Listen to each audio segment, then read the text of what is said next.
Hi. Actually நிறைய இடத்துல நம்ம வந்து பயணிச்சிருப்போம் வாழ்க்கையில் பார்த்தீங்கன்னா. ஆனால் நம்ம கூட இருக்கிறவங்க எல்லாருமே நம்மள மாதிரியோ இல்லை நம்ம எதிர்பார்க்குற மாதிரியோ யாருமே இருக்க மாட்டாங்கங்க. எப்படி சொல்கிறேன்னா, நீங்கள் ஒரு இடத்துக்கு போகிறீங்கன்னா அந்த ஒரு ஒர்க்கோ இல்லை ஏதாவது ரிலேட்டட்னா ஒரு டவுட்டோ ஒரு விஷயத்த நம்ம கேட்குறோன்னா ஒரு சிலவங்க சொல்லித்தர தன்மையில் இருப்பாங்க, எல்லாரும் அதே தன்மையில் இருக்க மாட்டாங்க.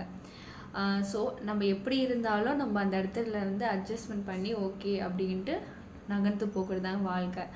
ஸோ இதை எப்படி சொல்கிறதுனா, நிறைய பேர் வேலைக்கெல்லாம் போயிருப்பாங்க, புது புதுசாக அனுபவம் கிடைக்கும். எல்லாருக்குமே வந்து எக்ஸ்பீரியன்ஸ் ஆனவங்கன்னு சொல்ல மாட்டாங்க, ஃப்ரெஷராகவும் இருப்பாங்க.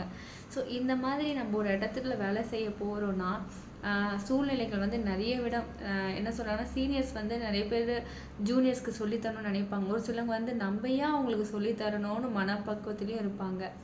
நம்ம வந்து என்ன பண்ணணும், ஓகே பொறுமையாக மட்டும்தான் இருக்கணும். லிசனிங்ஸ் அவங்க என்ன மாதிரி சொல்லித்தராங்களோ தரலைனாலும் ஃபஸ்ட் அண்டர்ஸ்டாண்ட் பண்ணோன்னா நீங்களுமே அடுத்த கட்டத்துக்கு கண்டிப்பாக அந்த ஒர்க்கில் வந்து நீங்கள் மூவ் ஆன் பண்ண முடியும்.